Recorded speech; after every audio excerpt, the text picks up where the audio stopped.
ਕਰੋ, ਕੀ ਕਰਦੇ ਹੋ ਯਾਰ? ਉਹ ਭਾਈ ਯਾਰ ਸਾਇੰਸ ਪਾਗਲ ਤੇ ਨਹੀਂ ਆਇਆ ਯਾਰ।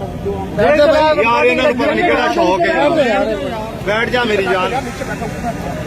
ਅੱਛਾ ਥੋੜਾ ਸਾ ਇਧਰ ਚਲੋ। ਉਹ ਸਰ